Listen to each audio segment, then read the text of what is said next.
Karen and Tyler, thanks so much for joining us today. Thank you. Thanks for having us. Yeah, we're happy to be here. The television series is A Thousand Tomorrows.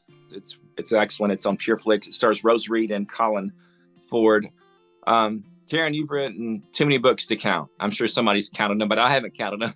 But how do you? What was it about A Thousand Tomorrows that made you want to turn this into a TV series? What was the story that attracted you to making it a TV series? Well, A Thousand Tomorrows is a standalone book. I have a lot of books that are series. This is a standalone book, and it is a love story.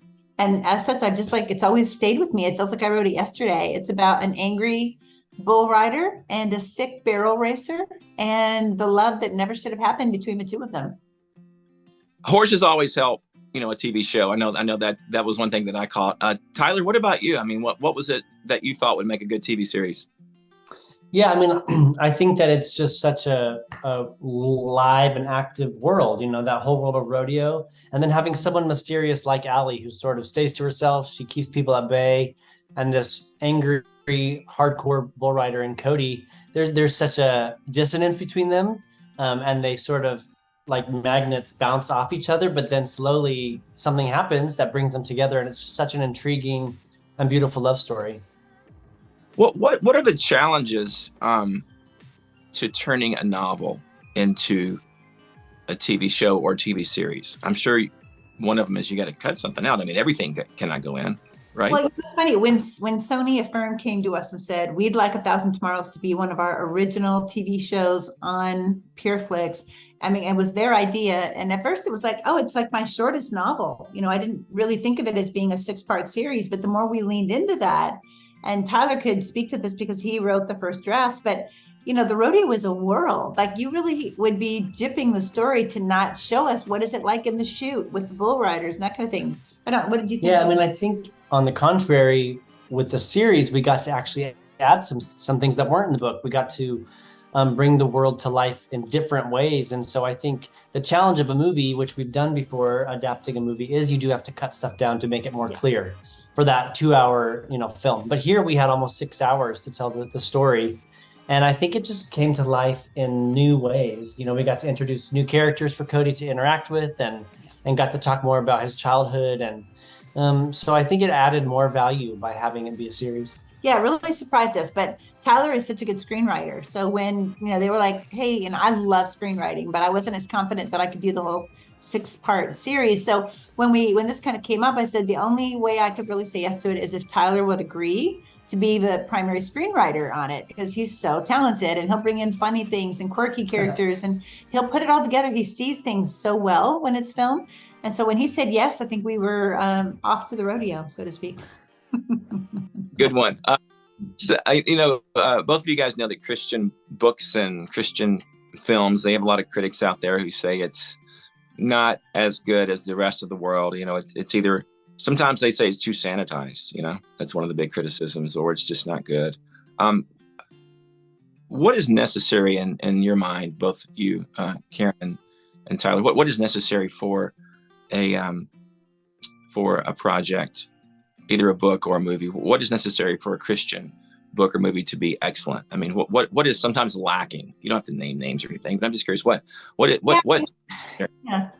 I think for me, I would say that, a story well told, you can put whatever label you want on it. It can be a Christian or a Hallmark or, whatever movie it is. A story well told has the physical, intellectual, emotional, and the spiritual content.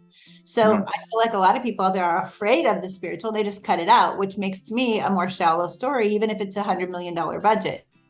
We have the privilege to tell stories from a Christian point of view that doesn't sanitize so much as it selects the moments that are going to be put on the screen that will best tell that very deep and beautiful story.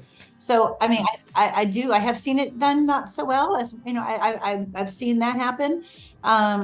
In a story like A Thousand Tomorrows, there are, we got a interesting review, I thought, from Plugged In that, it was that they named some of the aspects of content that are, you might want to be aware of. And I was like, wow, I didn't even think about that. That's true. Like normally if I'm doing a movie or, it's not going to even have drinking in it. And this does, they're cowboys and they're bull riders. They're going out and they're having drinks after a rodeo event. That's real. Like if they were to go out and have iced tea, now people go, now come on, like give us, and then they don't believe the story. And the story is good and it deserves to be believed. So, but Cody's a guy that takes home girls casually from the bar when he's out making the circuit, different towns. We don't have to show that. We understand what that is. We understand what goes on in bedrooms. So we can just show that the girl is leaving his house in the morning fully dressed, and we go, oh, that kind of guy, got it. And so we can't cheapen it, but we also can select what we show. Smart. I agree with you. Tyler, do you have any thoughts there on that? Yeah, I think what she's saying, it boils down to honesty, right? Like as a storyteller, even as a Christian storyteller, I want to tell the whole truth. And Cody has some redemption here. And so he has to come from somewhere in order to become something or someone different, in order to forgive, in order to open up his heart to the Lord. I think we see throughout the Bible so much honesty in the way that stories are depicted, people's depravity in the way that they desire more from the Lord or from life. And so I think we just continually aim to tell stories that are honest. And like she said, we are Christians. We do see things through a Christian lens, but I think that doesn't always have to be perfect and tied up at the end, like that's not real life. And not everything has the happy ending this side of heaven that we would like. So I think we just always want to get to the honesty of what the story is. Even if it's sometimes ugly, we know that God is, even in our ugliness and in our brokenness, he can be found and he can redeem it. Right. And people are only going to relate to it if it's real. If I can't see myself in it as flawed and broken as I might be, then, I'm like, that's not real. That's just not, nobody's going to care for that. So that was the challenge. And then yet to not cross those lines that become really gratuitous. That's the word I was looking for there. So it's honest and real, but not gratuitous. That's kind of the phrase that would sum up your view of these types of projects. Yes. Okay. In addition to being entertained, what do you want folks to take out of this series? Obviously you want them to enjoy it, but are there any certain themes or messages you're trying to portray? Yeah, I think that our goal and our prayer for this series is that people enjoy it, that they are really thrilled by all the bull riding aspects and fall in love with the love story. But more than that, our goal is that it makes people think about where in their life can they forgive people who've hurt them. There's an episode, I think episode 4, they talk about Joshua 1:9, be strong and courageous. And so maybe someone's facing an illness like Allie is, or maybe they're facing unforgiveness like Cody is.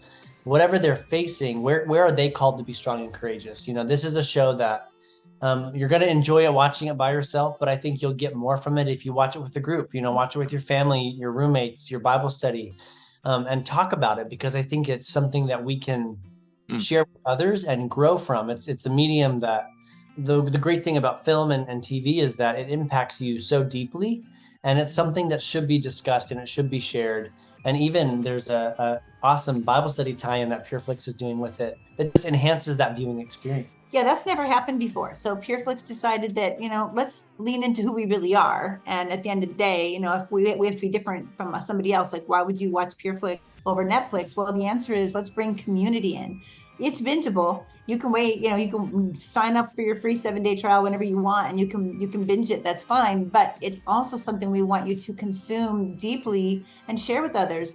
So I have a 10-minute video teaching piece that goes with each episode. And then Flix hired a pastor to put together an actual teaching piece, a Bible study ancillary piece that you can download off Flix, so that each episode has this additional value-added content to inspire you to connect with people, because it's only as we connect that we really grow. That's awesome. That's the first I'd heard of that. Wow. Let's switch subjects real quick, you guys. This is a busy time of the year for you guys, because you also have a new children's book, Being Baxters. I think that's the title of it. Correct me if I'm wrong. Pretend I'm on an elevator. Tell me about Being Baxters and why folks know about it. Well, I've written about the Baxter family for a long time. It's probably why you see the 30 million books in print kind of thing, is people love the Baxters. So it was Tyler's idea. Why don't we go back and write about them when they were kids? Timeless, late 80s, 90s, but it doesn't feel like that. It's just no cell phones, no internet. no video games. Like they're just outside having fun and they're laughing and having their imagination as a family. And so it's, 5 kids in a family growing up in Indiana.